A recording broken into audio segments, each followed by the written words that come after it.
www.casarema.fr. Lorsque maintenant Dieu demande à Noé de construire l'arche, il lui donne les mesures, il lui dit quel genre de bois il doit utiliser. Mais lorsqu'on fabriquait l'arche, on avait utilisé quel clou?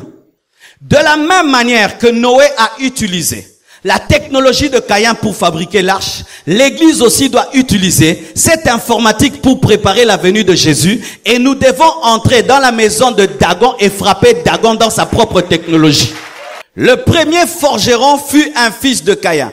Et un forgeron, c'est qu'est-ce qu'il fait? Il fait des clous. Retenez, il fait des clous. Il fait des couteaux. Il fait des scies. Alléluia.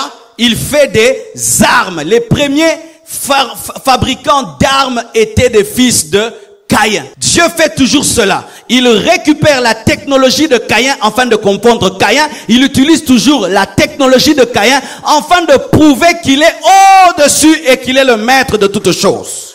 Il a utilisé la technique de son temps afin de prêcher son message. Il a utilisé même la barque. Alléluia. Il a utilisé même la barque qui était une technologie de son temps. Imagine que dans un transco, les cieux praises. Alléluia. Oh, il est temps de bouger. Il est temps de bouger. Il est temps de bouger. Il est temps d'utiliser tout ce que nous avons parce que Jésus-Christ revient bientôt. Nous devons faire le maximum afin de gagner le maximum. Nous devons faire tout ce qui est possible afin de gagner le maximum de personnes. Mettons de côté l'orgueil. Mettons de côté nos titres. Jésus revient bientôt et nous devons utiliser la technologie actuelle afin d'amener le maximum au ciel. Voir plus de vidéos chrétiennes en exclusivité, tapez www.casarema.fr. Aujourd'hui, nous allons étudier la place de la technologie dans la spiritualité. Tu peux dire ça à ton voisin? La place de la technologie dans la spiritualité. Je vais vous donner beaucoup de passages et pendant que nous allons prêcher, je vais seulement commencer à aborder le passage sans relire à nouveau le verset afin de gagner le temps.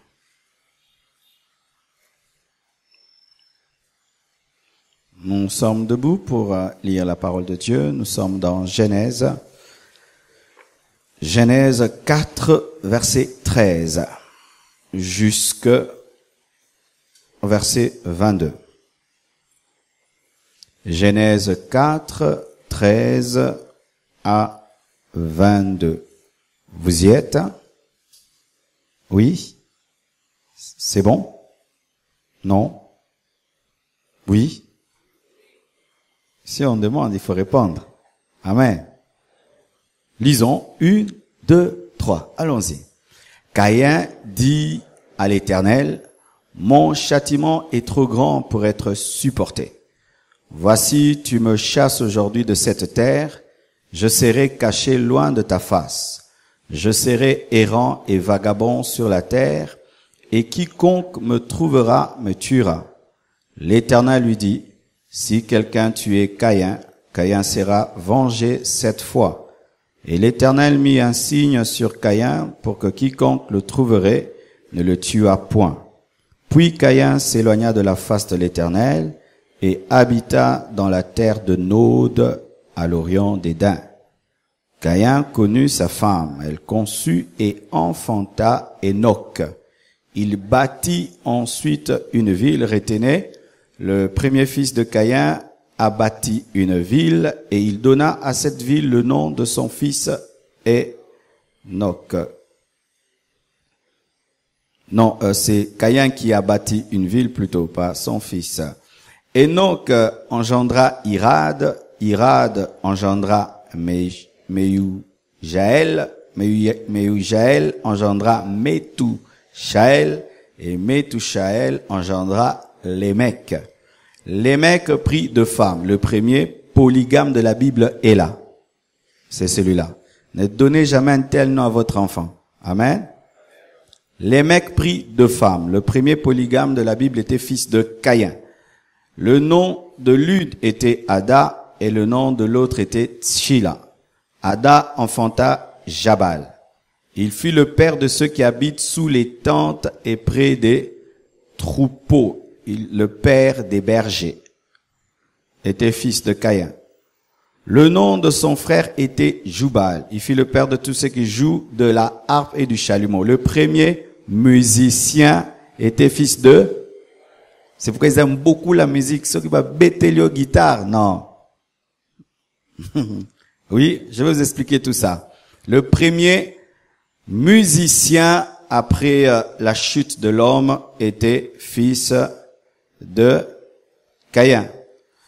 Tila, de son côté, enfanta Tubal-Caïn, qui forgeait tous les instruments d'airain et de fer. Le premier forgeron était le fils de Caïn, ceux qui ont fait les armes, ceux qui ont fait les flèches, les clous, les scies, c'était des fils de Caïn. La sœur de Tubal-Caïn était Naama. Amen. Lisons ensuite 1 Samuel 5, versets 1 à 4. 1 Samuel 5, 1 à 4. Vous y êtes? Les Philistins prirent l'arche de Dieu et ils la transportèrent d'Ebenezer à Asdod. Après s'être emparés de l'arche de Dieu, les Philistins la firent entrer dans la maison de Dagon et la placèrent à côté de Dagon. Le lendemain, les Asdodiens qui s'étaient levés de bon matin trouvèrent Dagon étendu la face contre terre devant l'arche de l'Éternel. Ils prirent Dagon et le remirent à sa place. Le lendemain encore, s'étant levés de bon matin, ils trouvèrent Dagon étendu la face contre terre devant l'arche de l'Éternel. La tête de Dagon et ses deux mains étaient abattues sur le seuil et il ne lui restait que le tronc. Lisez si vous êtes pas fatigué. Esther 5, verset 14 et puis Esther 7, verset 9 à 10. Esther 5, 14 et puis Esther 7, 9 à 10. Zérek, sa femme, et tous ses amis lui dirent qu'on prépare un bois haut de 50 coudées, et demain matin, demande au roi qu'on y pende Mardochée, puis tu iras joyeux au festin avec le roi. Cet avis plut à Aman, et il fit préparer le bois. Esther 7, 9, 10. Et Arbona, l'un des eunuques, dit en présence du roi, voici les bois préparés par Aman pour Mardochée, qui a parlé pour le bien du roi, et dressés dans la maison d'Aman à une hauteur de 50 coudées. Le roi dit qu'on y pende Aman, et l'on pendit Aman au bois qu'il avait préparé pour Mardochée, et la colère du roi s'apaisa. Nous terminons avec ce passage, Apocalypse 13, verset 15 jusqu'au verset 18. Apocalypse 13, 15 à 18. Et il lui fut donné d'animer l'image de la bête, c'est le faux prophète, la deuxième bête qui sort de la terre. La première bête sort de l'eau, mais la deuxième bête sort de la terre, il s'agit du faux prophète. Il lui fut donné d'animer l'image de la bête afin que l'image de la bête parlât. L'image de la bête parlât, retenez cela, et qu'elle fit que tous ceux qui n'adoraient pas l'image de la bête fussent tués. Et elle fit que tous, petits et grands, riches et pauvres, libres et esclaves, reçussent une marque sur leur main droite ou sur leur front, et que personne ne put acheter ni vendre sans avoir la marque, le nom de la bête ou le nombre de son nom. C'est ici la sagesse, que celui qui a de l'intelligence calcule le nombre de la bête, car c'est un nombre d'hommes et son nombre est 666. Que Dieu bénisse sa parole. Asseyez-vous, s'il vous plaît. Dis à ton voisin, suis, ne te perds pas. Dis-lui, n'ose même pas me distraire. Amen. Si quelqu'un te distrait, tu l'accuses. Amen. Nous sommes à l'école. Ce soir, c'est l'étude biblique. Je répète, le thème de ce soir, c'est la place de la technologie dans la spiritualité. Amen. La place de la technologie dans la spiritualité. Depuis que j'ai commencé à servir Dieu, je ne pense pas que j'ai déjà en profondeur abordé ce sujet. Je le fais peut-être comme une parenthèse dans un message, mais c'est la première fois que j'en parle dans tout un message. Je crois que dans les temps qui viennent, je ferai tout un séminaire à ce sujet, car plus j'étudie ça, plus le Seigneur m'enseigne beaucoup de choses. Qu'est-ce que la technologie? La technologie, c'est la science. La science. La technologie, c'est l'ensemble des études. La technologie, c'est l'ensemble des techniques, des machines et des outils créés par l'homme. C'est ça la technologie, c'est la science, l'ensemble des études, l'ensemble des techniques, des machines et des outils créés par l'homme. La technologie encore, c'est l'ensemble des inventions humaines, bonnes, mauvaises ou neutres. Je vais expliquer. C'est l'ensemble des inventions humaines, bonnes, mauvaises et neutres. Je donne une bonne invention humaine, le fer à repasser. Amen. C'est une bonne invention humaine qui nous permet d'être propres. Mais il y a des mauvaises inventions humaines. La bombe atomique. Amen. C'est une mauvaise invention, c'est une technologie mauvaise. Mais il y a aussi des technologies qu'on appelle des technologies neutres. Je donne l'exemple, un couteau. Le couteau, il peut tuer, il peut aussi préparer. Amen. Quand tu as un couteau dans ta cuisine, il peut couper la viande et on prépare, on est heureux. Mais le même couteau peut tuer aussi. Alors dans mes mains, le couteau peut donner la vie, mais dans les mains d'un brigand, le couteau peut donner la mort. Retenez qu'il y a 3 sortes de technologies, les technologies bonnes, les technologies mauvaises et les technologies neutres. La technologie, c'est l'utilisation de l'intelligence que Dieu a donnée à l'homme pour faciliter la vie. Il y a un principe dans la technologie qu'on appelle le principe d'une poulie.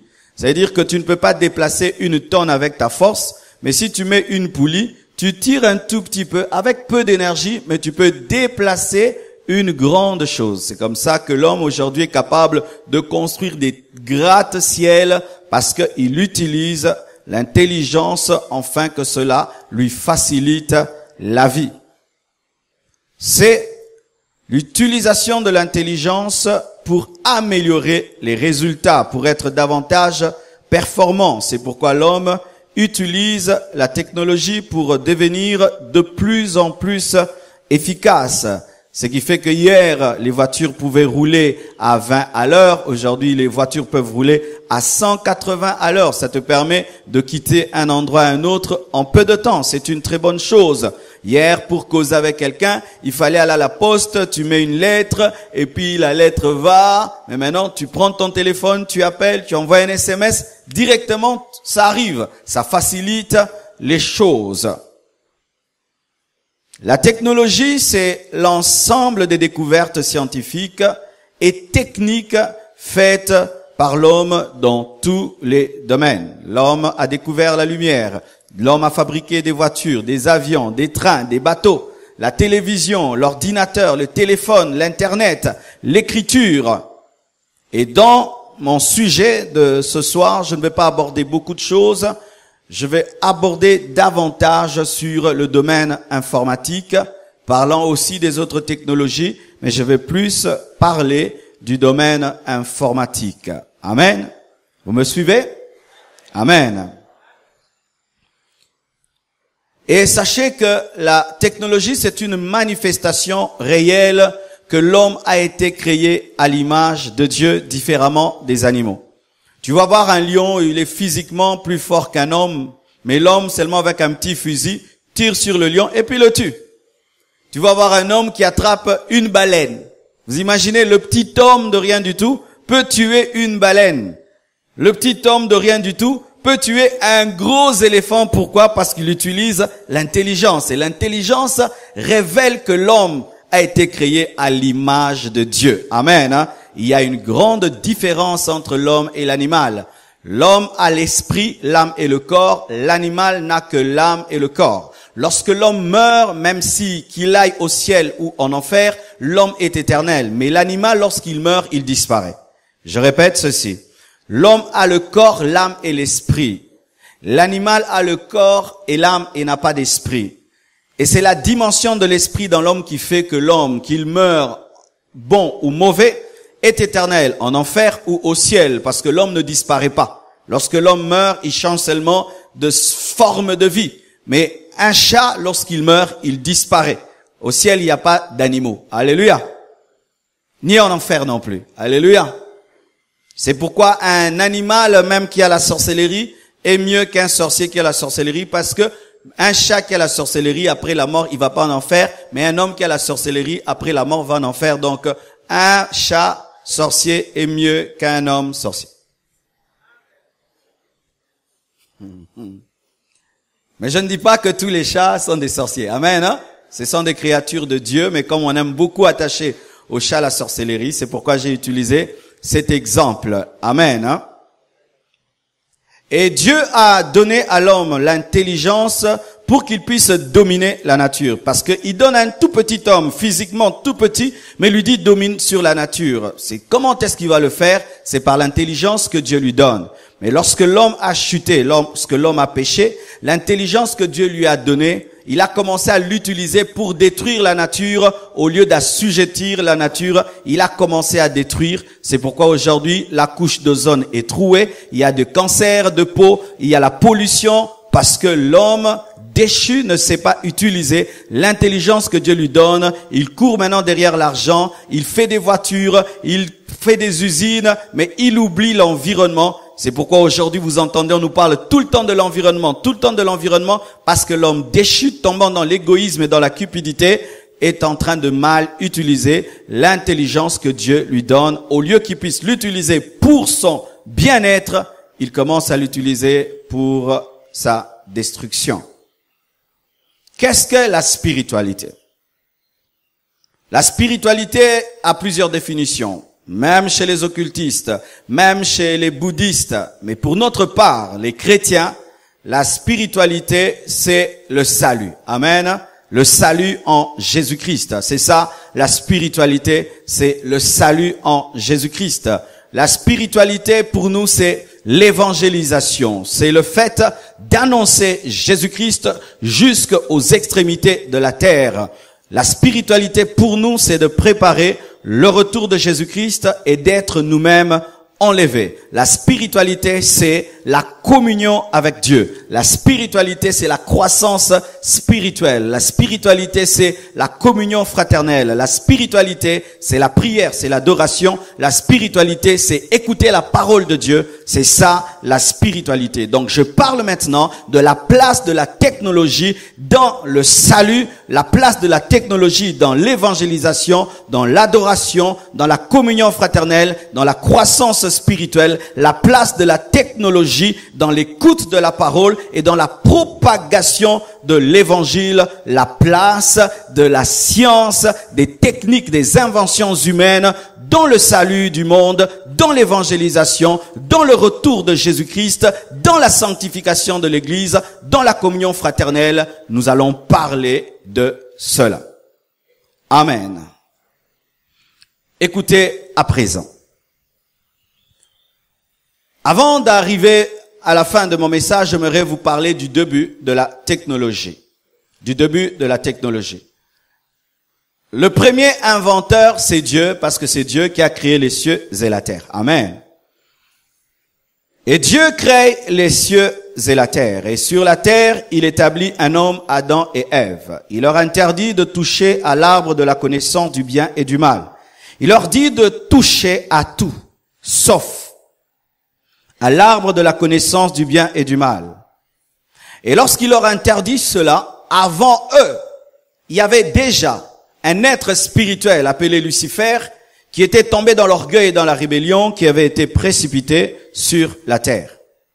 Et alors que Dieu créait l'homme à son image, à sa ressemblance, et lui donnait le pouvoir, la domination sur la terre, et lui interdisait de toucher à l'arbre de la connaissance du bien et du mal, le diable était là en train de voir comment est-ce que Dieu interdisait à l'homme.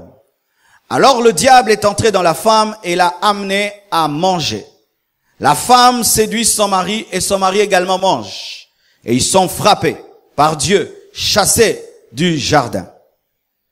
Et lorsqu'ils sortent du jardin, ils ont un enfant et deux. La Bible dit que Adam connut Ève et Ève enfanta Caïn et Abel. Et les branhamistes nous disent que Caïn est la sémence du diable, Abel la sémence de Dieu. Ils ont raison en partie. Mais ils ont pas totalement raison lorsqu'ils disent que le serpent avait connu Ève et que Caïn était le produit de la relation sexuelle entre le serpent et Ève. C'est archi faux parce que la Bible dit noir sur blanc que Adam connut Ève. Amen. Caïn était fils réel d'Adam. Abel aussi. Mais lorsque ces deux enfants sont nés, l'ennemi a attaqué l'un, Caïn. Il a rempli de jalousie pour son frère et il a amené Caïn à tuer Abel. Et par le comportement de ces deux enfants, nous voyons que Abel avait Dieu et Caïn avait le diable. Amen. Ce n'est pas que lorsque Dieu a créé Caïn, il avait destiné à être mauvais, mais Caïn avait choisi le chemin du diable. Amen. Écoutez-moi, des fois vous irez quelque part, on vous parle, toi tu as la sémence de Dieu, toi tu as la sémence du diable.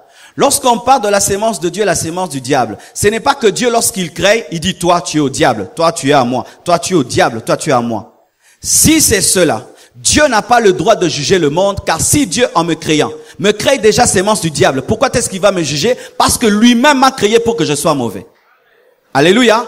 Et il y a de tels enseignements chez les branhamistes. Toi, tu es prédestiné à aller au ciel. Toi, tu es prédestiné à aller en enfer. Non. Nous choisissons d'aller au ciel ou en enfer. Mais Dieu, dans son omniscience, connaît en avance qui iront et qui n'iront pas. Non pas parce qu'il le veut, mais parce qu'il le sait. Est-ce que vous suivez? À l'étude biblique, soyez concentrés, hein. C'est pas comme dimanche. Amen. Alors, lorsqu'on parle de la sémence du diable et de la sémence de Dieu, ce n'est pas que quand tu as des enfants qui naissent, tu commences à chercher en eux. Qui est la sémence du diable? Qui est la sémence de Dieu? Non. Si tous tes enfants choisissent Christ, tous sont la sémence de Dieu. Mais s'ils refusent Christ, ils sont tous la sémence de Satan. Amen, hein. Ça va? Amen. Alors le diable attaque Caïn et Caïn accepte parce que la Bible nous dit que lorsque Caïn a voulu tuer son frère, n'est-ce pas que Dieu est venu l'en empêcher? Il a dit que le péché se couche à la porte de ton cœur, mais toi domine sur lui. Dieu a voulu le sauver, mais lui il a refusé et c'est alors que l'ennemi est entré dans sa descendance, car vous savez que les parents ouvrent la porte à Satan dans la vie de leurs enfants. N'est-ce pas? Alors Satan entre maintenant dans la descendance de Caïn. Et voici. Lorsque Caïn tue Abel, il fuit et puis il dit, quiconque me verra cherchera à me tuer. Amen. Hein? Et voilà maintenant Dieu vient vers Caïn et le marque d'un sceau. Je ne dis pas que c'était 666. Alléluia. Il le marque d'un sceau. Et pourquoi est-ce que Dieu marque Caïn d'un sceau? Pour le protéger. Afin que les gens ne le tuent pas. C'était la grâce même sur Caïn pour dire que même si tu es égaré, Dieu veut te récupérer. Il vient de tuer son frère, mais malgré cela, Dieu met sur lui un sceau afin de le préserver de la mort. Et Caïn s'en va. Et il épouse une fille. Et les gens, il y a quelqu'un qui m'a demandé, pasteur, Caïn a épousé qui? Qui s'est toujours posé cette question? Et quelle réponse tu as déjà donnée? Car si tu ne réponds pas bien à cette réponse, tu vas dire que la Bible, ce sont des contes et des fables. Voici. Qui a écrit Genèse? Celui qui écrit Genèse n'était pas en Genèse. Alléluia. C'est Moïse qui a vu Genèse. Et Moïse subissait une coutume dans laquelle on ne donnait pas trop d'importance aux femmes, de sorte qu'un homme peut avoir 7 enfants, il a 6 filles, 6 garçons et une fille, on va citer seulement les garçons et on ne va pas citer la fille. Ainsi aussi, on n'avait pas cité les filles d'Adam et de Ève parce qu'ils avaient aussi des filles et en soi, Caïn avait épousé sa propre petite sœur parce qu'en ce temps-là, l'inceste était toléré pour remplir la terre. Ça va. Si tu prends une famille et tu leur dis de remplir la terre, qu'est-ce que tu dis? Mariez-vous entre vous, n'est-ce pas? Tu prends un homme et une femme et puis tu leur dis, remplissez le Congo. Il n'y a que cet homme et cette femme. C'est dire quoi? Leurs fils et leurs garçons, leurs filles et les garçons doivent se marier. C'est ce que Dieu avait permis en ce temps-là. L'inceste, Dieu l'a interdit après. Mais en ce temps-là, c'était permis. Et c'était pas l'inceste, Dieu permettait parce que c'était le seul chemin pour qu'une famille remplisse la terre. D'accord? Voilà. Maintenant, Caïn s'en va. Pendant que lui part, Dieu donne ensuite un autre enfant à Adam et Ève qui s'appelle Seth. Et Seth, maintenant, Dieu aussi le choisit et Seth accepte. Ainsi, Caïn, l'ennemi est sur ses trousses et Seth, Dieu est sur ses trousses. Ça fait 2 sémences. Amen. Maintenant, lorsque Caïn va, il engendre quel type de personne? D'abord, c'est lui qui bâtit la première ville. Caïn est l'homme qui a bâti la première ville. Et vous remarquez que les fils de Caïn sont des grands constructeurs. Alléluia, des grands constructeurs. Pourquoi? Parce que eux, toute leur espérance est terrestre et non céleste. Ils aiment bâtir. C'est pourquoi même ce sont eux qui ont bâti quoi? La tour de Babel, c'était les fils de Caïn. Ils aiment construire, ils aiment bâtir des villes, des villes, des villes. Ils aiment bâtir. Il a encore engendré qui? Le premier polygame. Alléluia. Le premier polygame était fils de Caïn. Quand je vois un pasteur qui prêche la polygamie et qui a 7 femmes, il est fils de Caïn. La polygamie n'est pas venue de Seth. La polygamie est venue de Caïn. Alléluia. Qui était sous l'influence de l'ennemi. Le premier musicien, Ndouleman, était fils de Caïn. C'est pourquoi eux et la musique, ils s'entendent très bien. Très bien. Quand je me suis converti, j'étais dans la musique mondaine, alors la vraie, la bonne musique mondaine là, bien sophistiquée. Et je suis venu à l'église. En ces temps-là, les musiques à l'église des réveils, c'était des musiques de deuil. Je vous assure, et je disais, oh, Nini Nzambi. Je vous dis, j'étais persécuté par la musique à l'église. Mais je revenais du monde. Et là, les fils de païens savaient jouer la guitare. Pourquoi? Depuis toujours, leurs ancêtres sont des grands musiciens, des grands guitaristes. C'est pourquoi même aujourd'hui, les chrétiens envient la musique du monde. Ils imitent la musique du monde. C'est rare que eux prennent la nôtre. Nous, on prend toujours chez eux. Vrai ou faux? Quelle est ta sonnerie? Les premiers musiciens, pas seulement les premiers musiciens, les premiers éleveurs étaient des fils de Caïn. Donc, c'était des hommes riches. Amen. Hein? Les premiers éleveurs, les premiers riches de la terre, c'était les fils de Caïn. Mais mon thème va plus parler du premier forgeron. Le premier forgeron fut un fils de Caïn. Et un forgeron, c'est qu'est-ce qu'il fait? Il fait des clous. Retenez, il fait des clous. Il fait des couteaux. Il fait des scies. Alléluia. Il fait des armes. Les premiers fabricants d'armes étaient des fils de Caïn.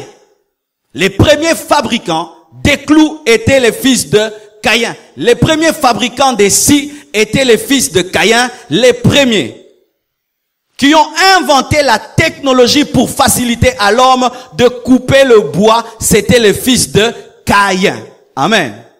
Maintenant, lorsque Dieu choisit la descendance de Seth, parmi les enfants de Seth, il y a un homme très très spirituel qui s'appelle Enoch, qui marcha avec Dieu après, il ne fut plus. Amen. Donc, chez Seth, il y a des gens qui sont enlevés, qui préfigurent déjà l'enlèvement de l'église. Alléluia. Vous verrez maintenant que tout dans la parole de Dieu commence au commencement. Alléluia. Qui révélait déjà dans la sémence de Seth l'enlèvement de l'église, la venue du Saint-Esprit, la venue de Jésus-Christ. Alléluia. Et maintenant, parmi les fils d'Enoch qui fut enlevé, il y a eu un homme qui s'appelle Noé. Amen. Noé. Je vais vous parler un peu de Noé. Souvent, on nous parle du déluge, on nous dit que Dieu a envoyé la pluie. Vous savez pourquoi est-ce que Dieu a envoyé la pluie? Dieu a envoyé la pluie parce que les démons étaient venus renforcer le mal dans la descendance de Caïn. Les démons étaient descendus sur la terre pour coucher avec les femmes afin que le mal s'accentue sur la terre pour étouffer la sémence de Dieu. Et lorsque Dieu a vu que le mal grandissait sur la terre, il a décidé d'envoyer les déluges et il a choisi un descendant de Seth qui était Noé afin de tout recommencer.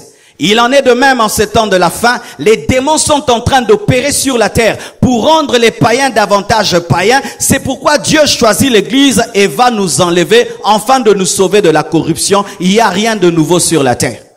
Amen. Écoutez maintenant.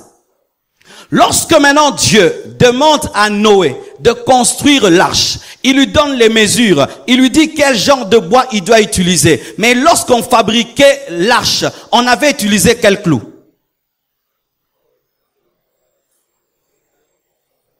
Lorsqu'on a fabriqué l'arche, on a utilisé quelle scie?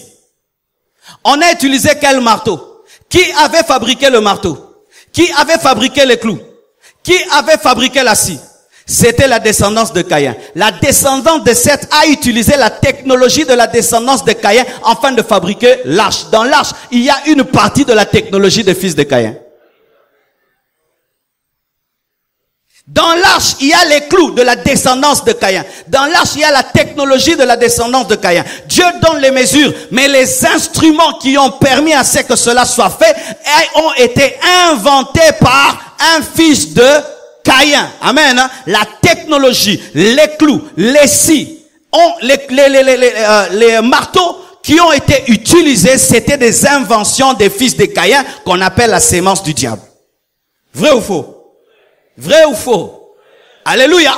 Noé n'a pas dit, je suis trop spirituel, je n'ai pas besoin de vos clous, je suis trop spirituel, je n'ai pas besoin de vos marteaux. Non. Il a dit, Dieu m'a montré les mesures, mais je vais utiliser la technologie neutre. La technologie neutre, c'est une technologie qui n'est ni mauvaise ni bonne. Un clou, c'est bon, un clou, c'est mauvais. Si tu veux prendre un clou pour tuer, ça devient mauvais. Mais si tu prends un clou pour construire, ça devient une bonne chose. Il prend la technologie des fils de Caïn, il l'utilise dans l'arche, et l'arche arrive à surnager parce qu'il y avait fusion de deux inspirations. L'inspiration qui était venue de Dieu, mais aussi l'inspiration qui était venue de fils de Caïn. Voilà. Mais nous voyons que lorsque le déluge est venu, les fils de Caïn étaient morts. Toute leur technologie, toutes les maisons qu'ils avaient construites, tout ce qu'ils avaient fait ne pouvait pas subir, ne pouvait résister devant le déluge. Mais c'est l'inspiration que Dieu donne à Noé qui peut dominer le déluge. Et sachez bien aimés, tout ce que le monde est en train de faire ne peut rien faire par rapport au jugement de Dieu. C'est seulement l'église, c'est seulement l'église qui pourra vaincre ce jugement qui vient sur la terre. Amen. Et dans la parole de Dieu, je remarque qu'il y a toujours cette manière de faire de Dieu. Je donne un exemple. Lorsque Mardoché refusait de se soumettre à Aman, qu'est-ce que Aman a fait? Il a fait un poteau, n'est-ce pas? il a construit un poteau, une technologie. Il construit un poteau, il dit, je veux tuer. C'est lui qui fabrique. C'est lui qui fait le poteau, il dit, je veux tuer Mardochée sur ce poteau. Mais la Bible nous dit que lorsque la grâce de Dieu est venue sur Mardochée, Aman a été tué où? Sur le poteau que lui-même avait fait afin de tuer Mardochée. Amen. Dieu encore a utilisé le poteau de Aman afin de tuer Aman. Dieu fait toujours cela. Il récupère la technologie de Caïn afin de confondre Caïn. Il utilise toujours la technologie de Caïn afin de prouver qu'il est au-dessus et qu'il est le maître de toutes choses. Encore un autre exemple. On prend l'arche de Dieu. On l'amène chez Dagon. Et on le place dans la maison de Dagon. C'est la maison de Dagon. C'est l'architecture de Dagon. Ce sont les poteaux de Dagon. C'est le pavement de Dagon. C'est la lumière de Dagon. Tout est à Dagon. Mais dans cette maison de Dagon, l'arche frappe Dagon et Dagon se prosterne devant l'arche dans la maison d'autrui. Je dis dans la maison d'autrui, mais c'est l'arche qui est en train de s'imposer. Tu comprendras ce que je veux te dire ce soir. Ce n'était pas la maison de l'arche. Ce n'était pas la construction de l'arche. Car la maison de l'arche, c'était le tabernacle. L'arche n'était pas dans le tabernacle. L'arche était dans le tabernacle de Dagon. Mais le tabernacle de Dagon n'a pas empêché à l'arche de manifester sa force. Alléluia. Lorsque même Jésus-Christ vient sur cette terre, qu'est-ce qu'il fait? Il utilise la technologie de son temps. Il utilise les voitures de son temps. La Mercedes appelée la NES. Alléluia. Il utilise les baffles de son temps. C'est pourquoi Jésus-Christ, lorsqu'il prêchait, il a demandé à Pierre de lui donner sa barque. Et la foule était devant lui et lui était dans la barque. Vous savez c'était quoi? C'était une technique d'ampli. Parce que lorsque tu parles et le vent est contre toi, le vent emporte tes paroles. C'était l'amplificateur. C'est pourquoi il donnait des sermons sur la montagne, car lorsque tu es sur une montagne et tu prêches, c'est facile qu'on puisse t'entendre. Il a utilisé la technique de l'amphithéâtre. Alléluia. Il a utilisé la technique de son temps afin de prêcher son message. Il a utilisé même la barque. Alléluia. Il a utilisé même la barque qui était une technologie de son temps. Et maintenant, une chose bien aimée qui m'a édifié, c'est qu'on appelle la croix. La croix, c'est quoi? La croix, c'est une technologie. C'était la technologie des Romains pour tuer leurs ennemis. C'était la technologie des Romains pour faire souffrir leurs ennemis. Et lorsque Jésus-Christ vient pour sauver le monde, il utilise quoi? La technologie des Romains, la technologie des fils de Caïn, afin de sauver l'humanité. Et il y avait des clous à la croix. Qui ont inventé les clous? Ce sont les fils de Caïn. Oh, alléluia. Ce que tu appelles ton salut est un ensemble de l'inspiration de Dieu et de la technologie des hommes. Lorsque le diable était en train d'amener les Romains à tuer des hommes par la croix, il ne savait pas qu'un jour, le Fils de Dieu viendra par la même technologie donner le salut au monde entier. Et aujourd'hui, nous sommes sauvés par la croix, qui est une technologie romaine qui a été inventée par les fils de Caïn. Écoutez à présent. Jésus-Christ vient sur la terre. Il utilise la technologie de son temps afin d'apporter le message, afin de sauver le monde. Et la Bible maintenant nous dit qu'à la fin des temps, l'Antichrist aussi va développer la technologie de Caïn afin de préparer sa venue. Lorsque vous entendez dans la parole de Dieu qu'il y a une bête qui est sortie de la mer, et une autre est sortie de la terre, la bête qui sort de la terre qui est la stabilité, parle de la religion, c'est l'Antichrist, plutôt c'est le faux prophète qui sort de la religion, qui est un faux serviteur de Dieu qui travaille pour la bête, qui sort des eaux, qui est la politique qui est agitée comme les fleuves. Et la Bible nous dit que l'un des rôles de la bête qui sort de la terre, du faux prophète, ce sera d'animer l'image de la bête. Ce sera d'animer l'image de la bête. C'est-à-dire que Jean, qui n'a jamais vu de télévision, a vu une image qui bouge. Maintenant, lui, il a cru que la statue est en train de bouger alors que nous savons que ce n'est pas la statue, c'est la télévision. Jean a vu la télévision, il a cru que c'était une statue. L'Antichrist utilisera la télévision. Il utilisera les plasmas. Il utilisera les écrans. Il utilisera l'Internet. Afin de véhiculer son message et d'amener les hommes à l'adorer, il va utiliser la technologie et le faux prophète va travailler comme le Saint-Esprit travaille pour Jésus, car le diable aime toujours imiter ce que Dieu fait. Autant il y a la Trinité divine, il y a la Trinité satanique. Le Père qui est Dieu, là-bas c'est le dragon, le Fils c'est l'Antichrist et le Saint-Esprit chez eux c'est le faux prophète. De la même manière que le faux prophète travaille pour qu'on puisse, plutôt que de la même manière que le Saint-Esprit travaille pour qu'on croie en Jésus, le faux prophète va travailler pour que les gens adorent l'image de la bête. Jean, s'il voyait cette télévision, il dirait, voilà, on fait bouger son image alors que c'est la télévision. L'Antichrist va utiliser la technologie, il va utiliser l'Internet, il va utiliser l'informatique. Et la Bible nous dit, il fera que personne ne puisse acheter ni vendre s'il n'a la marque de la bête sur son front ou sur sa main droite.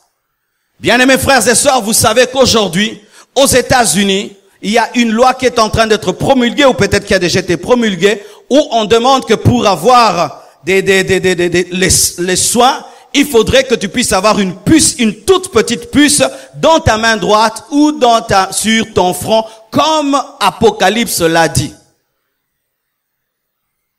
Mais là, ça ne touche que la santé. Mais dans les temps qui viennent, ça ne va pas seulement toucher la santé. Ça va toucher l'économie. Si tu n'as pas la puce, tu ne peux pas entrer dans le supermarché. Tu ne peux pas entrer dans un avion. Tu ne peux pas avoir un visa. Tu ne peux pas avoir un passeport. Tu ne peux pas être embauché dans une entreprise. Tu n'es pas connu. Qu'est-ce qui va se faire? Avec ce réseau Internet, où vous voyez d'un côté WhatsApp, Facebook, Google, plus le temps va passer, toutes ces entreprises vont devenir une seule entreprise dirigée par une seule personne et toutes ces entreprises vont donner toutes les informations qu'elles ont à une personne. Ainsi, les banques vont donner les informations qu'elles ont sur toi. Ton compte Facebook va donner toutes les informations. Ton compte Google va donner toutes les informations. Toutes tes informations, ton compte bancaire, où tu es né, qu'est-ce que tu es, qu'est-ce que tu fais, tout sera dans une seule chose. Et pour que tu puisses accéder aux intérêts, ou plutôt aux bénéfices de ce temps-là, tu dois accepter d'avoir la marque satanique.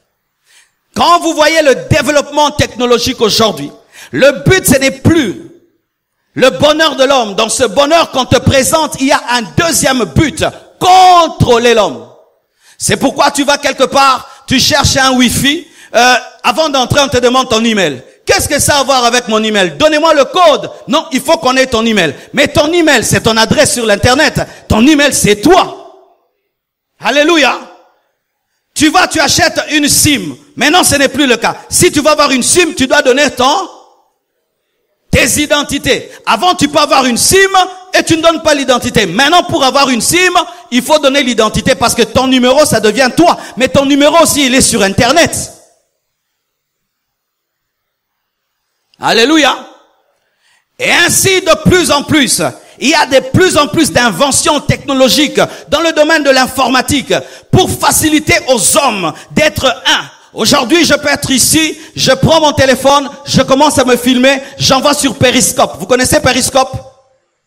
Et directement dans le monde, tout le monde voit cette prédication. Maintenant même, je mets là, le monde entier me suit. Aujourd'hui, tu prends une photo, tu mets sur WhatsApp, directement on voit. Ça paraît bien, mais c'est une manière de te contrôler parce que je sais où est-ce que tu étais quand tu as pris la photo. N'est-ce pas que lorsque quelqu'un est sur Facebook et il te dit qu'il est à Matadi, tu peux savoir qu'il ment parce que ça montre même où est-ce qu'il est pendant qu'il est en train d'écrire. Ça te permet de contrôler avec le GPS. Les téléphones que vous avez, que vous appelez Samsung et tout le reste, ont des systèmes dans lesquels on peut savoir partout où ils sont. Certains téléphones, même s'ils sont éteints, ils ne sont pas éteints, on peut savoir où ton téléphone est. Et là où ton téléphone est, c'est là où tu es souvent. Est-ce que vous comprenez ce que je dis? Ce développement technologique en soi, c'est un développement de contrôle, Tu as mis des photos sur Facebook il y a 10 ans. N'est-ce pas qu'on peut les retrouver aujourd'hui? Et ainsi, si tu mets des photos il y a 10 ans, il y a 8 ans, 9 ans, on peut raconter toute ta vie, non? Là, il s'est marié, il a eu son enfant en Galiema, et puis, toute ta vie, n'est-ce pas qu'ils ont toute ta vie?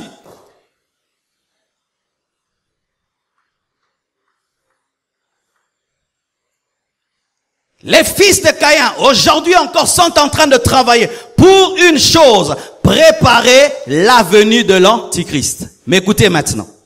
De la même manière que Noé a utilisé la technologie de Caïn pour fabriquer l'arche, l'Église aussi doit utiliser cette informatique pour préparer la venue de Jésus. Et nous devons entrer dans la maison de Dagon et frapper Dagon dans sa propre technologie. Alléluia. Et les taper là-bas avec l'onction. Ce n'est pas nous qui avons fait ça, mais nous entrons dedans et nous prêchons Jésus, nous sauvons les âmes, nous guérissons les malades et nous sortons. Alléluia. C'est ça qu'il faut faire aujourd'hui parce que Dieu est allé même dans les clous de Caïn pour sauver les hommes. La Bible dit, dans les meurtrissures de Jésus, nous sommes guéris. Les clous là ont été faits par qui? Par la descendance de Caïn. Vous comprenez cela? Maintenant, comment on peut comprendre ce que l'Église peut faire aujourd'hui? Je vois Paul, je vois Pierre. Est-ce que Paul et Pierre, en leur temps, ont utilisé la technologie de leur temps? Je dirais oui. Ils ont écrit des épîtres. Les épîtres étaient mis sur des parchemins. En ce temps-là, les philosophes utilisaient les parchemins pour répandre leurs connaissances et leur philosophie. Eux aussi, qui étaient des serviteurs de Dieu, ont écrit des parchemins, ils ont écrit des lettres. Et aujourd'hui, nous avons des Bibles parce qu'ils avaient utilisé la technologie de leur temps.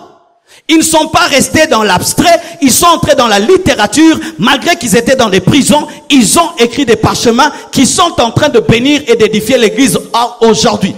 Et je vous dis que si au temps de Paul, il y avait www.compassion.com, ils allaient faire ça. www.paul à capernaum.fr. Mais parce qu'ils ont utilisé quoi? Le parchemin. C'était le top de ce temps-là, en matière de technologie. Il n'y avait pas mieux que ça, mais ils ont utilisé les parchemins. Et je vous dis que Pierre allait utiliser l'Internet. Il allait utiliser un micro. Nous devons comprendre, frères et sœurs, que nous devons entrer dans la technologie des fils de ce siècle, afin de prêcher Jésus-Christ et d'amener le retour de Christ. Voici une prophétie. La Bible dit, cette bonne nouvelle du royaume des cieux sera prêchée dans le monde entier, alors viendra la fin.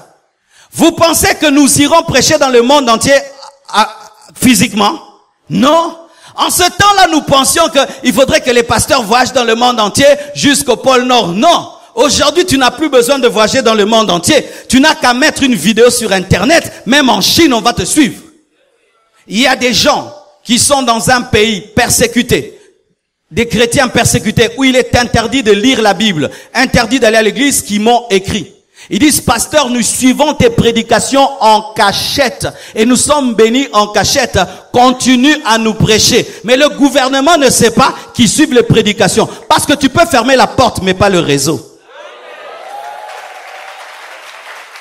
Alors, lorsque eux sont en train de travailler l'Internet pour préparer la venue de Jésus-Christ, ils ne savent pas qu'ils sont en train d'aider Jésus-Christ à accomplir la prophétie d'aller jusqu'aux extrémités de la terre. Dieu récupérera toujours le poteau de Aman afin de tuer Aman. Dieu récupérera toujours le poteau d'Aman afin d'élever Mardoché.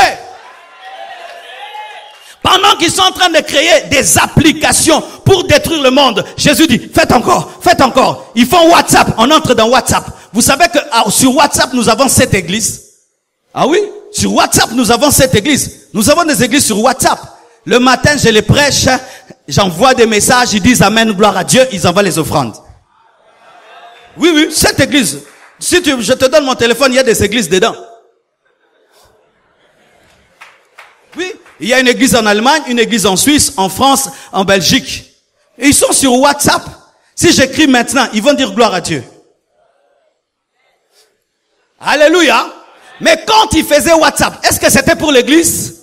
Lorsque Aman faisait le poteau, c'était pour Mardoché? Lorsqu'on construisait la maison de Dagon, est-ce que c'était pour l'arche? Lorsqu'ils font l'internet, ce n'est pas pour nous, mais nous entrerons sur internet et nous prêcherons et les âmes seront gagnées. Alléluia. Voici maintenant la place de la technologie même dans ta croissance spirituelle.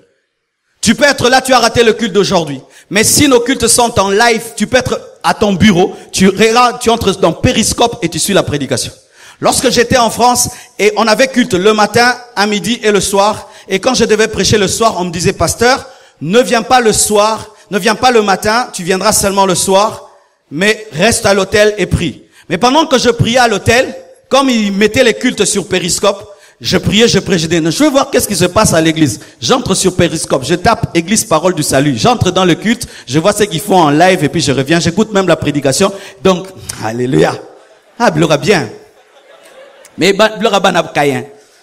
Alléluia. Et quand je viens, j'ai dit au prédicateur, j'ai suivi ta prédication. Comment? Mais sur Periscope. Alléluia. Ainsi, tu peux rater une prédication, tu vas sur YouTube, tu écoutes la parole et tu es béni. Tu peux être là pendant que je prêche, c'est trop compliqué. Tu achètes le CD, tu écoutes, tu es béni. Alléluia. Tu peux faire des recherches sur Internet, tu ne trouves pas le verset, tu vas seulement sur ton laptop, tu tapes Jésus-Christ de Nazareth, on te donne tous les versets sur Jésus-Christ de Nazareth et tu vas très très vite. Alléluia. Ils ont fait ça pour eux, mais Dieu le récupère. Lorsque les fils de Caïn fabriquaient les clous, ils ne savaient pas que les clous allaient sauver le monde et faire que les malades soient guéris. Car aujourd'hui, on dit, dans les meurtrissures de Jésus, fait par les clous des fils de Caïn, nous sommes guéris. Oh, Rabba, Shanda, Rababa. Alléluia. Qu'ils inventent encore, qu'ils inventent encore. Nous, on va seulement utiliser pour le royaume. Laisse Dagon construire sa maison, tu le frapperas chez lui-même. Est-ce que vous comprenez ce qu'on dit? Amen. Mais voilà. Je crois que vous avez suivi ça.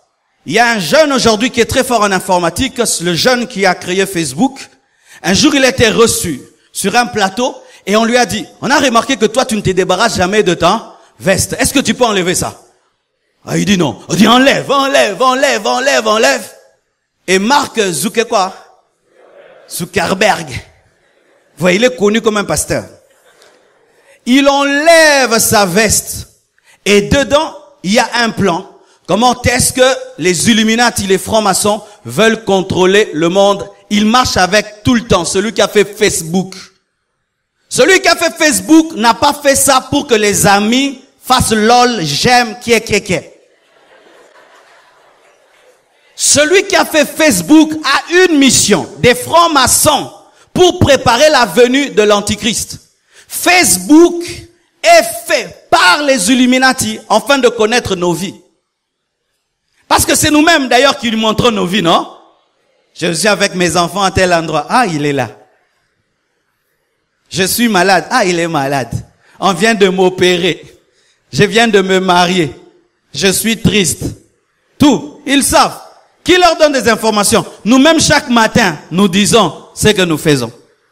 Maintenant, tu penses qu'une chose qui a été faite pour l'Antichrist n'a pas de puissance démoniaque? Je répète. Tu penses qu'une chose faite pour la venue de l'Antichrist n'est pas ointe par le diable? Il y a des puissances démoniaques dans Facebook. Ah oui. Mais parce que l'ennemi ne peut pas envoyer son instrument sans lui donner l'onction parce qu'il imite toujours Dieu. Comme Dieu n'envoie jamais ses serviteurs sans onction, Satan aussi n'envoie jamais ses serviteurs sans leur donner des démons. Et il y a des démons dans Facebook. Il y a des démons. Ah. Je n'ai pas dit de quitter Facebook, mais il faut dire la vérité parce qu'il y a aussi des démons dans la maison de Dagon.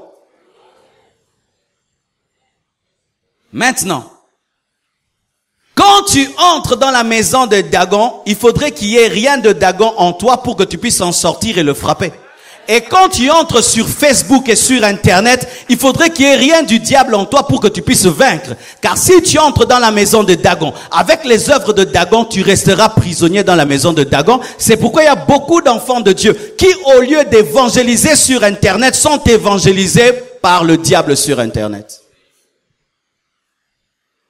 Lorsque tu vas sur Internet, d'abord, rassure-toi que tu es libéré des choses de ce monde, parce que sur Internet, Facebook, WhatsApp, Instagram, tout ce que vous savez là, bien-aimé, il y a des puissants des ténèbres parce qu'ils n'ont pas créé ça pour toi. Ils n'ont pas créé ça pour l'église. Ils n'ont pas créé ça pour l'enlèvement. Ils n'ont pas créé ça pour que les églises grandissent. Ils ont créé pour que les gens pêchent davantage, vivent dans le mal davantage. C'est ça le but du net, amener le monde à pourrir rapidement. Maintenant, lorsque tu vas sur Internet, pour ceux qui font des recherches sur Internet, tu peux être là, tu tapes une prédication, n'est-ce pas? Une prédication occulte aussi sort, n'est-ce pas? Tu peux être là, tu es en train de chercher une chaussure, pas, il y a des mauvaises photos qui sortent. Alors si quand tu vas sur Internet, tu as encore l'esprit de la cupidité en toi, tu vas voir, vous avez gagné le prix Bill Gates, $1 million, envoyez votre passeport directement au bandit Bakop.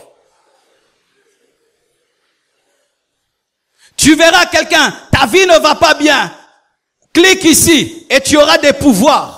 Si tu as des sémences d'occultisme, l'Internet va te tuer. Si tu as des sémences de cupidité, l'Internet va te tuer. Si tu as des sémences d'impudicité, l'Internet va te tuer. Si tu as des sémences même de pornographie, l'Internet va te tuer. Lorsque tu vas sur le net, sache que tu vas dans la maison de Dagon, parce que Dagon n'a pas construit la maison pour te libérer, mais pour te garder prisonnier. C'est ainsi que tu peux aller sur le net. Tu vas sur les Facebook des enfants de Dieu. Ils ne prêchent pas. Ils ne prêchent pas. Il est là seulement à montrer son beau visage. Tu crois que ton beau visage va sauver le monde? Il va sur Internet et il ne sait pas ce qu'il y fait. Si tu ne sais pas ce que tu fais sur le net, sors. Je répète, si tu ne sais pas ce que tu fais sur le net, il faut sortir, ça va te tuer. L'Internet, c'est un lieu de combat. C'est un lieu de combat. Ce n'est pas un endroit pour montrer ta famille, montrer ta maison et tes habits. C'est un lieu d'évangélisation. Si tu ne vas pas pour ça, laisse tomber. Tu es en train d'exposer ta vie pour rien, car toutes les informations que tu donnes sont retenues.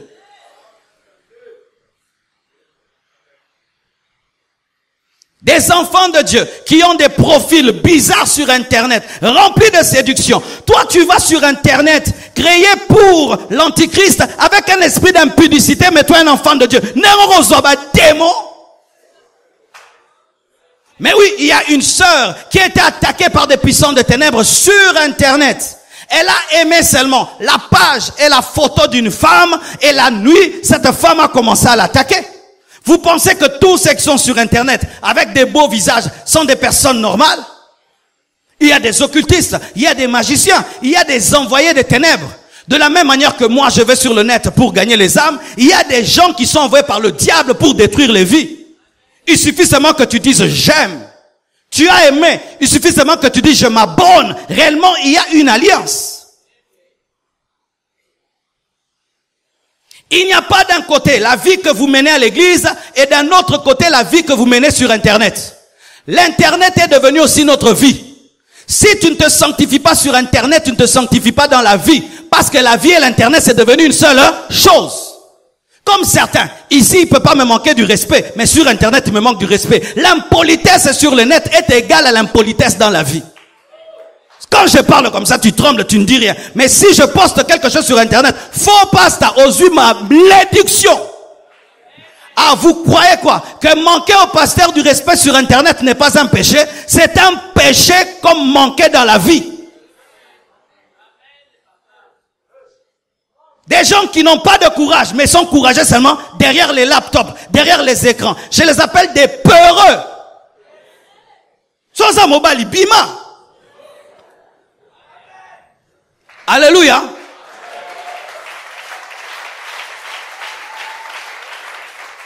Et celui qui est en train de créer toutes ces choses, lui pour lui, c'est détruire les vies. Aujourd'hui, les enfants, il a un téléphone, mais dans ce téléphone, c'est terrible. J'étais avec un pasteur, il m'a dit, pasteur, j'ai vécu une expérience terrible. J'étais à l'école, et puis j'ai remarqué que des enfants dans cette école regardaient des trucs pornographiques, mais des enfants de 12 ans, 13 ans. Eh ben, je suis rentré chez moi à la maison. Je dis que tout le monde ici dans cette maison me donne ses téléphones. Hein? Bah, téléphone et lis-moi. Donnez les téléphones et lis-moi. Les gens fuient dans les toilettes et effacent vite toutes les photos et puis viennent remettre le téléphone 5 minutes après. Si on t'arrache ton téléphone maintenant, qu'est-ce qu'il y a dedans? Si on t'arrache ton laptop maintenant, qu'est-ce qu'il y a dedans? Si maintenant je vous arrachais, qu'est-ce qu'on va trouver dedans? Et maintenant, toi, tu es un chrétien. Tu vas sur un terrain miné des démons, des esprits impurs. Tu es dans des distractions. Tu ne sais pas ce que tu y fais. Je te dis, ça va détruire ta vie. Ça va détruire ta vie. Aujourd'hui, le plus grand investissement du diable, c'est dans ce domaine-là. Parce que c'est un domaine où l'information va très très vite. Où tu dis une parole ici, directement le monde entier est au courant. Et lorsque vous entrez dans ce domaine-là, ne le prenez pas à la légère. Vos téléphones aujourd'hui, ce ne sont plus que des téléphones. Vous devez veiller sur la manière dont vous utilisez vos téléphones. Un homme spirituel au temps de la fin doit veiller sur son iPad, sur son téléphone, avoir une vie de sainteté, de pureté, mais aussi dire la vérité sur Internet, que Jésus-Christ est plus que Mahomet et tu n'as pas peur. Tu prêches la sainteté, même si les gens vont t'insulter. Décidez tous les jours le matin de mettre une prédication. Tu prends une vidéo, tu mets des paroles. Jésus-Christ est Seigneur. Marie n'est pas digne d'adoration. Même si on va t'insulter.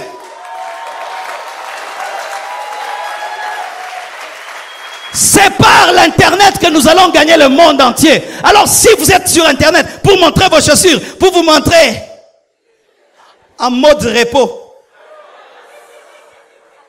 mode sourire, pourquoi vous imitez les païens? Pourquoi vous imitez les pages des païens? Pourquoi vous n'êtes pas authentique? Qu'est-ce que vous y faites?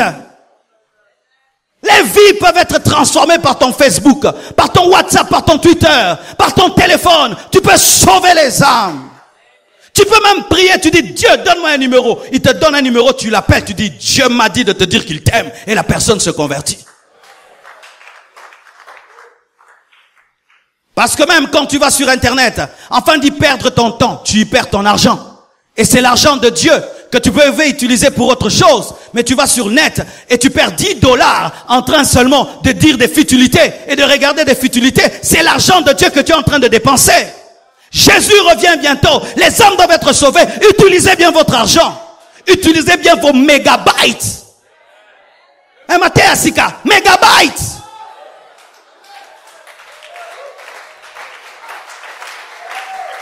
Tu vas sur internet seulement pour dire j'aime. Écris quelque chose d'édifiant. Les j'aime d'aujourd'hui. Mon père est mort, j'aime. Je suis malade, j'aime. Na pengui, j'aime. Mais ko pengwate, mais j'aime. Une église comme celle-ci, si nous tous nous décidons, quand il y a un culte comme celui-ci, nous tous on dit aux gens, venez demain, le pasteur va enseigner sur ceci, vous allez voir. Mais vous allez sur internet, vous y faites quoi? Abali, yasa nini? Botongi, bobimi, ba megabyte ege.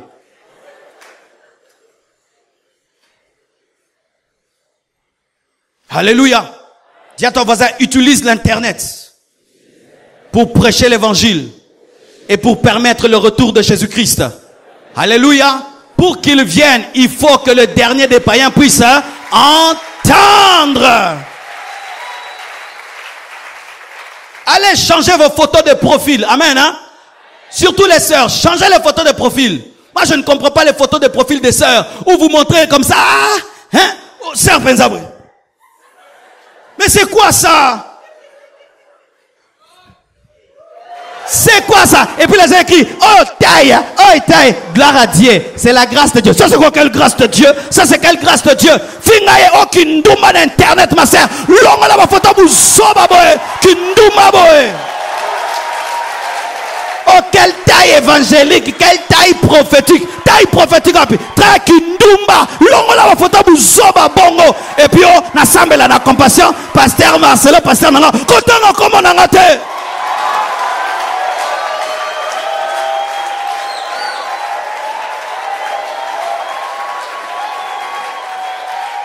Il n'y a pas de différence entre l'internet et la vie. Tu te sanctifies à l'église, tu te sanctifies sur internet. C'est la continuité de ta vie.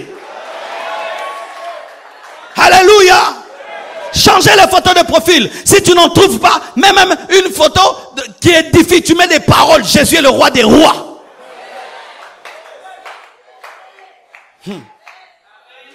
Je suis sur Instagram. Et Instagram, c'est un site pour seulement les photos. Tous les jours, Barcelone met des photos. Tous les jours, chaque matin. Il est avec un ballon ou avec un dada photo. 30 000 j'aime. Bah, il y a photo à Betty Boy. Alors moi, si je dis tous les jours, je vais commencer à mettre les photos. Je fais comme ça. Samedi dans les boîtes. Dimanche à l'église. Le style de vie des faux chrétiens. Alléluia. Si eux vont montrer les ballons, moi je vais présenter Jésus. Si eux vont montrer Ronaldinho, moi je vais présenter Jésus. S'ils vont montrer Real de Madrid, moi je vais montrer Jésus tous les jours. Je vous assure, mes frères, si chacun de nous décide de travailler sérieusement sur le net, vous allez gagner les gens terriblement. Qui a su qu'aujourd'hui, il y aurait culte et ce message sur Internet? Qui a su? Il y a d'autres qui ne savent même pas. Il n'est même pas abonné sur la page de son pasteur, mais il est abonné sur la page d'un musicien du monde.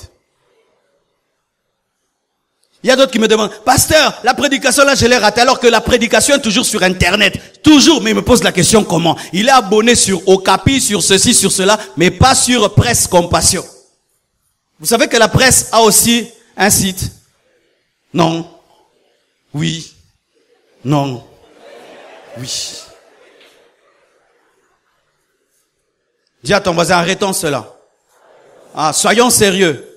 Travaillons. Alléluia. Travaillons. Je finis en donnant ce témoignage. Bien-aimés, parce que vous pouvez croire que nous parlons en l'air, mais je vous assure que cela est vrai. Il fut un temps, j'étais très blessé de voir que nous, Congolais, notre évangile est un évangile de ghetto. Nous ne prêchons qu'en Congolais, comme si notre prédication ne peut pas toucher les autres races. Et ça me blessait. Et dans mon cœur, je désirais toujours être un prédicateur qui peut toucher toute race et toute catégorie de personnes. Mais tu vas pas aller dans la maison d'un Français et frapper à sa porte et dire je vais te prêcher l'évangile. Tu vas pas aller à la porte d'un Chinois et te dire je vais te prêcher l'évangile. On a commencé à mettre les prédications sur Internet.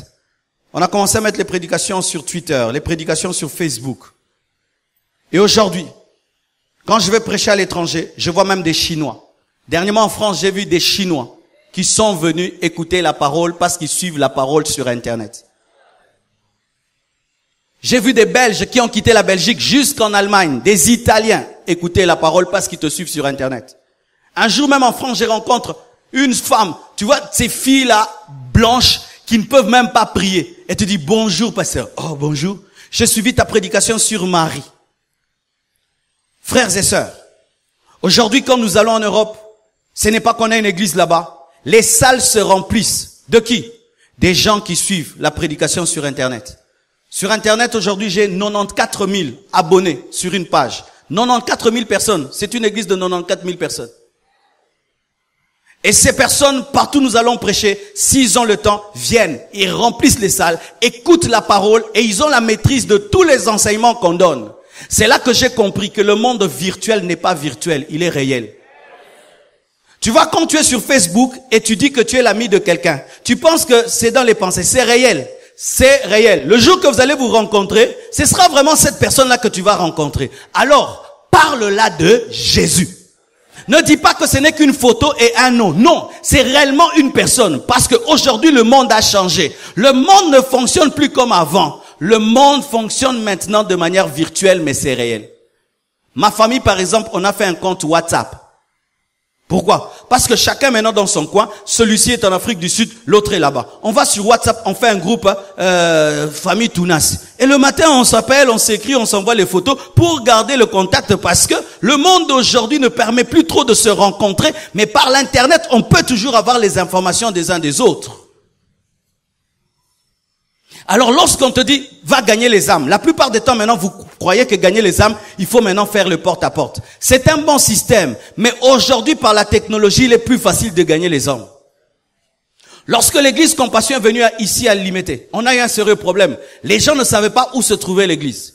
Et j'ai prié le Seigneur. On faisait des cultes de la semaine, 20 personnes, 50 personnes. Et j'ai dit, Seigneur, qu'est-ce que je veux faire? Dieu me dit, les gens aiment ton message, mais ils ne savent pas où tu es. Alors je vais faire comment? Il dit, utilise les SMS. On est allé chercher une entreprise qui fait des SMS. On payait les SMS et ces gens envoyaient dans tout Kinshasa des SMS, 2000 SMS, 3000 SMS et ça tombait mercredi soirée de gloire Église Compassion. C'est comme ça que les gens ont commencé à savoir qu'il y avait l'Église Compassion ici, c'était par la technologie. Cette église est bénie par la technologie. Lorsqu'on dit qu'on a autant dans le compte en banque, certaines personnes envoient l'argent par Facebook, envoient l'argent par YouTube. Mais maintenant, toi, tu es chrétien ici à l'église. Ton téléphone, c'est seulement pour dire bonjour, ça va, bonjour, ça va. Non, arrêtez ça. Jésus-Christ t'aime. Il est mort pour toi. Dimanche, je t'invite à l'église. Le pasteur va prêcher sur ça. Nous devons nous adapter à l'évolution du monde. Adapter notre manière de travailler afin de gagner les hommes. Sinon, nous ne rencontrerons jamais l'homme moderne, car l'homme moderne est derrière son laptop et son téléphone. Qui ont des téléphones ici? Omoni? Baissez les mains. Qui ont les Bibles?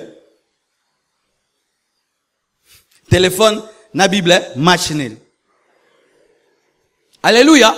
C'est-à-dire, aujourd'hui, pour gagner l'homme moderne, tu dois l'avoir au travers de son téléphone. Amen. Hein? Apprenez cela. Des fois même, tu prends des unités, tu écris un SMS, tu envoies 50 amis. Amen. Hein? Tu fais un groupe, tu dis j'envoie ça à 50 personnes. Ça tombe dans leur téléphone. Ils disent pourquoi tu as envoyé? Dieu m'a convaincu de vous envoyer cela. Et sur 50 personnes, même 10 personnes peuvent être sauvées. Et si tu le fais régulièrement, bien aimé, Dieu va te donner de l'impact.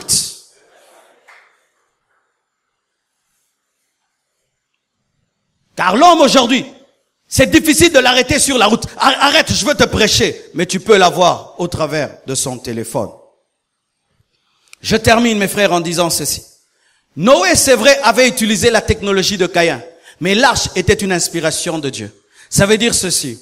Au-delà de récupérer ce que les païens font et les utiliser pour l'évangélisation, nous-mêmes, nous devons inventer. Amen. Pourquoi c'est seulement eux qui ont inventé WhatsApp? Pourquoi c'est seulement eux qui ont inventé Facebook? Quand on devient chrétien, on devient bête. Hein? Bon, demande pas ton prochain. Tout n'est à nous. Pour nous comprendre le Rwanaté. Pourquoi Facebook, ce sont les païens? WhatsApp, ce sont les païens. Viber, ce sont les païens. Twitter, ce sont les païens. Pourquoi aucun chrétien n'a inventé WhatsApp et Twitter? Bon, on va ça, l'Arabie s'auto-récupérer. Bien aimés frères et sœurs. Allez des fois prier le Seigneur qui vous donne des nouvelles méthodes d'évangélisation et qui vous donne des nouvelles stratégies d'évangélisation, des choses qui n'ont jamais été faites afin de dévancer la technologie actuelle. Voici une idée que Dieu m'a donnée. Et je vais faire ça bientôt. Vous remarquez qu'à Kinshasa, la plupart des temps dans les bus, qui sont ceux qui prêchent dans les bus? Ce sont les frères des églises. Jamais un pasteur, quand Dieu l'élève, le fait. Imagine maintenant que je commence à prendre le bus, ça s'appelle comment les bus?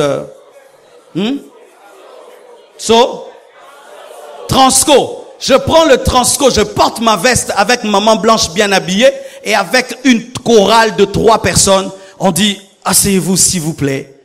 On va vous prêcher la parole. Et on prêche la parole et puis la chorale chante et avant de descendre, je paye à tous le transport et puis je descends. Je vais faire ça, je vais faire ça. Si on te dit, je t'ai déjà dit, je vais faire ça. Imagine que je ne sois pas seul. Il y a 2 pasteurs, 3 personnes, 10 pasteurs, 20 pasteurs. Il y aura un réveil à Kinshasa, rien que par la technologie des bus. Ce sera même, pasteur, tu continues, bêta deuxième matière. Et il y aura un réveil, alléluia. Il faut qu'on invente des nouvelles choses, des nouvelles manières de faire. Suivre l'homme lorsqu'il va au boulot, lorsqu'il revient du travail, mais tu ne lui demandes pas l'offrande, tu payes même son transport. Ça, nous allons le faire. Alléluia. Ça, nous allons le faire. Et lorsque Dieu m'a parlé de cela, j'ai dit, est-ce que c'est toi qui me le dis? Et j'ai vu un jeune à la conférence à Paris qui a donné un témoignage comment est-ce qu'il était drogué et il prêche dans les métros. Et puis quand il finit, il dit, j'aimerais m'adresser aux pasteurs qui sont ici. Vous nous envoyez évangéliser, mais vous-même, vous n'y allez pas. Mais ce serait édifiant si un homme de Dieu fait cela. J'ai dit, ça c'est Dieu qui m'a parlé et je vais le faire. Qui va m'accompagner? Alléluia. Imagine que dans un transco, les cieux présent. Alléluia. Oh, il est temps de bouger. Il est temps de bouger. Il est temps de bouger. Il est temps d'utiliser tout ce que nous avons parce que Jésus-Christ revient bientôt. Nous devons faire le maximum afin de gagner le maximum. Nous devons faire tout ce qui est possible afin de gagner le maximum de personnes. Mettons de côté l'orgueil. Mettons de côté nos titres. Jésus revient bientôt et nous devons utiliser la technologie actuelle afin d'amener le maximum au ciel. Jésus est monté sur la croix, faite par les Romains, afin de te sauver. Et entrer dans un bus doit être un bonheur pour nous. Oh, tenez-vous debout. Je sens qu'on doit prier pour cette idée. Parce qu'elle risque d'être une chaleur pendant un temps et puis on abandonne. Alléluia. Prie que Dieu nous aide à le faire. À prêcher dans les bus. Prions, prions, prions, prions. Oh, rababa shanda da baba. Ika mama baba shanda da baba. Inda da baba shanda da baba. Inda da baba shanda da baba.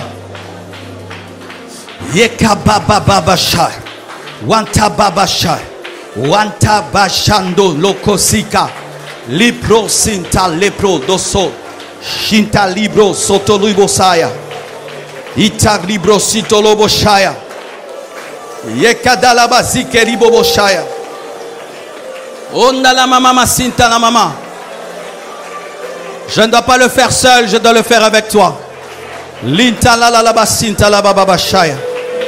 Wenda la baba baba yondo lo bobo shinda la baba basai. Ore baba bazondo lo boshike de bebe yondo lo boshai. Shende rebe zintiri bobo sia harabayanda. Wenda la baba bashita la baba sai. Yenda la baba simba baba yondo de bobo shai. Korra baba baba baba soto de bobo shende.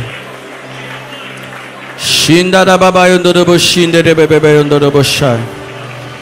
Sheke de bebe zimbra baba yondo de bobo shai.